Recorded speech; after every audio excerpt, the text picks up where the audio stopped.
एक रात की बात है। समीर अपने घर की तरफ जा रहा था। कुछ काम के सिलसिले में वो शहर से बाहर गया हुआ था, तो घर वापस जा रहा था। रास्ते में एक घना जंगल था।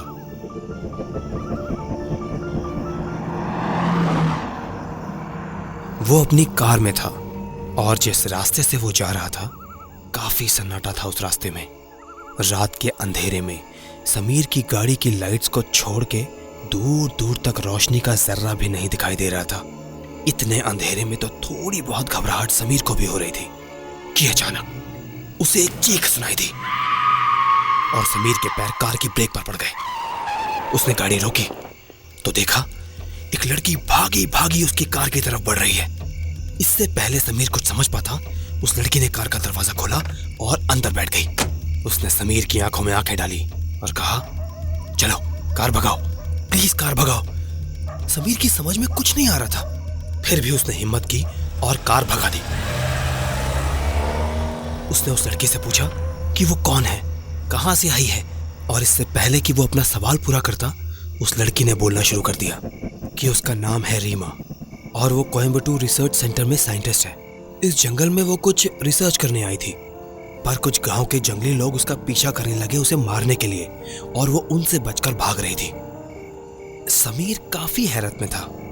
उसने रीमा को शांत किया, उसे पानी पिलाया और कहा कि अब घबराने की कोई जरूरत नहीं, वो उसे उसके घर तक छोड़ देगा। उसे अपना नाम बताया। फिर समीर ने रीमा से यह पूछा कि गांव वाले उसका पीछा क्यों कर रहे थे। रीमा कुछ बोलने से पहले रुकी और फिर बोली, मैं बता तो दूंगी पर तुम मेरा विश्वास नहीं करोगे। समीर ने कहा, क्यों नहीं करूंगा? तो वो कहने लगी कि जो देखेगा वही मेरी बातों पर विश्वास कर सकता है। तो समीर ने भरोसा दिलाया उसे कि वो उसकी बातों पर पूरी तरह विश्वास करेगा। भला रीमा की आंखों से झलकती मासूमियत को वो कैसे गलत साबित करता।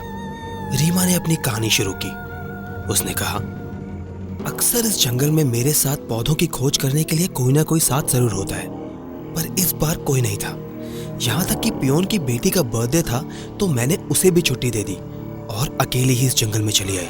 बस यही भूल कर दी मैंने।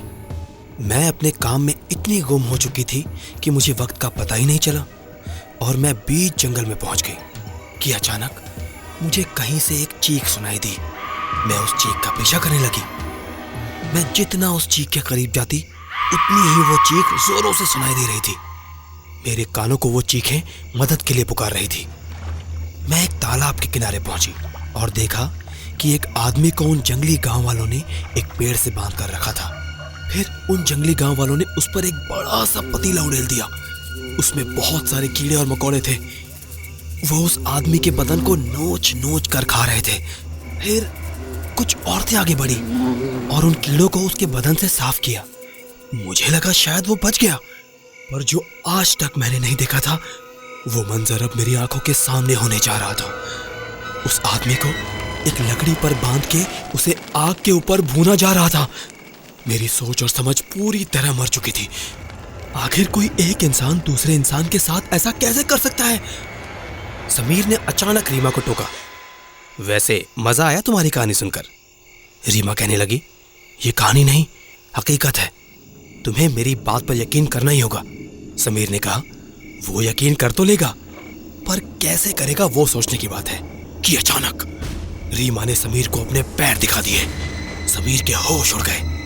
घबराहट के मारे उसके पसीने छूटने लगे और उसका पैर सीधा ब्रेक पर पड़ा।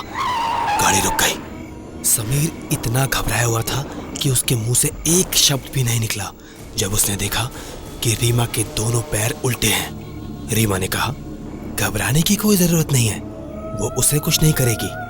दरअसल उसकी मौत 2 महीने पहले ही हो चुकी है, मगर अब तक उसकी आत्मा को शांति नहीं मिली है। पर समीर चाहे तो उसे शांति मिल सकती है। उसकी मौत भी इसी जंगल में हुई थी, आदिवासियों से लड़ते लड़ते। उन्होंने उसे खाकर ऐसे ही छोड़ दिया था। रीमा ने समीर से कहा कि वो उसे मिट्टी में मिला दे ताकि वो धरती में समा जाए। समीर पसीना पसीना हुए जा रहा था। रीमा ने यह फैसला उसके ऊपर छोड़ा कि वो उसकी मदद करेगा या नहीं। बस उसके बाद रीमा कार से उतर गई किसी दूसरे मुसाफिर की तलाश में। समीर ने कार स्टार्ट की और आगे बढ़ गया। पर पता नहीं उसके दिल में क्या आया कि उसने अपनी कार घुमाई और रीमा की मदद करने का फैसला किया। रीमा उसे अपनी लाश के पास ले गई। लाश देखकर समीर घबरा रहा था। आज से पहले उसकी हालत इतनी खराब कभी नहीं हुई। उसे डर लग रहा था कहीं जंगली लोग ना आ जाएं। पर रीमा ने उसे विश्वास दिलाया कि वो उसे कुछ नहीं होने देगी। समीर जोरों से गड्ढा खोदने लगा कि अचानक जंगली लोगों ने धावा बोल दिया। समीर डर के मारे नीचे गिर गया। उसने रीमा की ओर देखा और देखता ही रह गया, क्योंकि रीमा रीमा नहीं बल्कि एक चुड़ैल का रूप ले चुकी थी। उसकी वो हंसी समीर के दिल को चीर रही थी। उसने कहा, बांधो इसे उस पेड़ पर।